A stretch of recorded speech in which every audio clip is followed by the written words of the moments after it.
नमस्ते।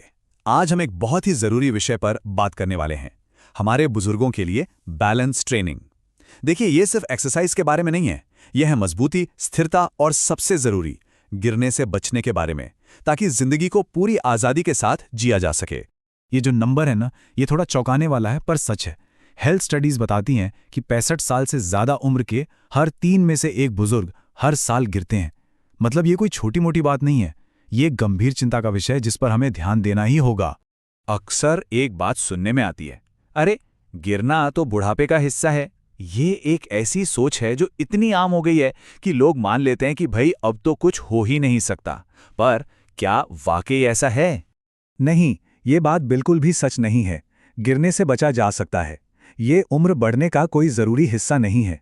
सही जानकारी और सही कदमों से बैलेंस को बेहतर बनाया जा सकता है और गिरने का खतरा काफ़ी हद तक कम हो सकता है। और यहीं से उम्मीद की एक नई किरण शुरू होती है। तो सवाल ये है कि आखिर उम्र के साथ हमारा बैलेंस बदलता क्यों है? देखिए, किसी भी प्रॉब्लम को सॉल्व करने से पहले उसकी जड़ को समझना जरूरी है ना? तो चलिए जानते हैं कि इसके पीछे असल कारण क्या है।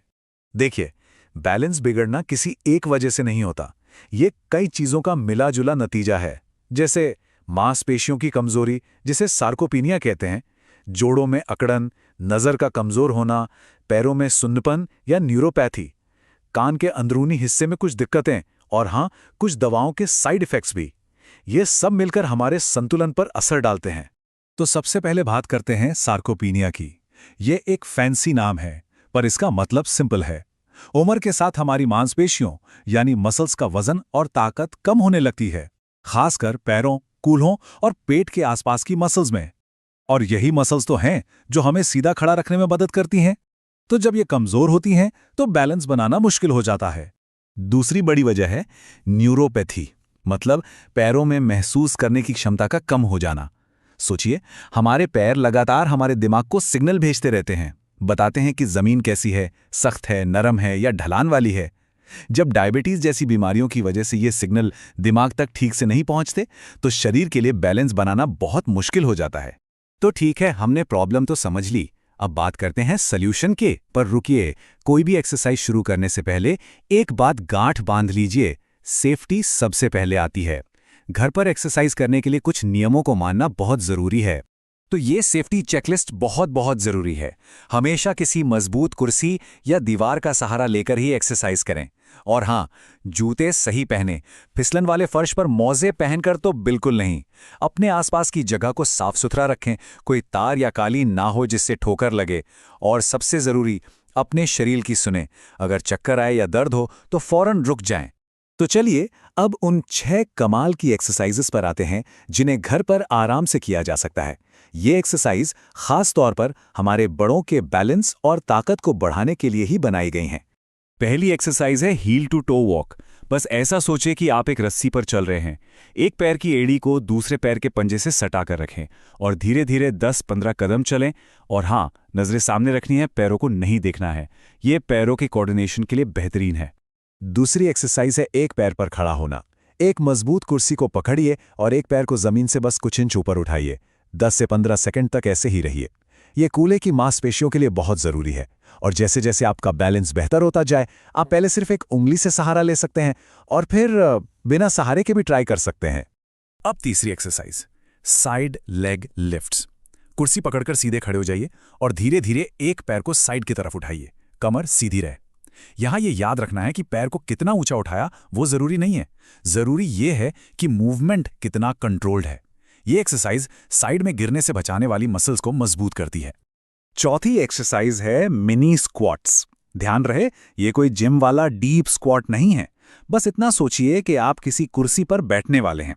घुटनों को हल्का सा मोड़िए और कूल्हों को पीछे की तरफ ले जाइए। इससे जांघों में ताकत आती है, जो हमें कुर्सी से उठने और सीढ़ियां चढ़ने में बहुत मदद करती है। ये पांचवी एक्सरसाइज देखने में बहुत सिंपल है, पर है बड़ी असरदार। Weight shifts. पैरों को थोड़ा फैलाकर खड़े हो जाएं और धीरे धीरे अपना वजन कभी एक पैर पर तो कभी दूसरे पैर पर डालें। ये हमारे शरीर को सिखाता है कि चलते फिरते हुए अपने सेंटर ऑफ ग्रेविटी को कैसे कंट्रोल करना है। और हमारी छठी और आखिरी एक्सरसाइज है पीछे की ओर चलना। किसी दीवार या रेलिंग के पास ही करें और बहुत सावधानी से छोटे छोटे कदम पीछे की ओर लीजिए।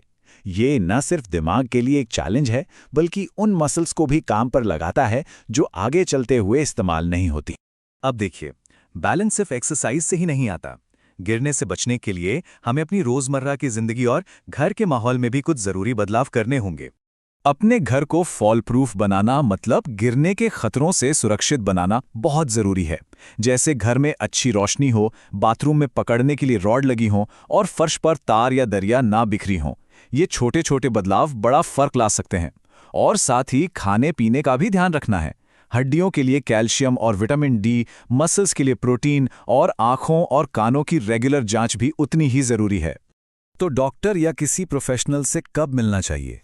अगर पिछले 6 महीनों में 1 से ज्यादा बार गिरे हैं, अगर आपको चक्कर आते हैं जिसमें लगता है कि कमरा घूम रहा है या पैरों में बहुत ज्यादा सुन्नपन रहता है, तो डॉक्टर या फिजियोथेरेपिस्ट से बात करना बहुत जरूरी हो जाता है। तो आगे का रास्ता क्या है? ये रास्ता है अपनी ताकत और अपना कॉन्फिडेंस वापस बनाने का, और ये समझने का कि कंट्रोल हमारे अपने हाथों में है। एक कहावत है, इस्तेमाल करो वरना खो दोगे, और ये हमारे शरीर पर एकदम फिट बैठती है। याद रखिए, कमजोरी की असली वजह उम्र नहीं बल्कि एक्टिव न रहना है।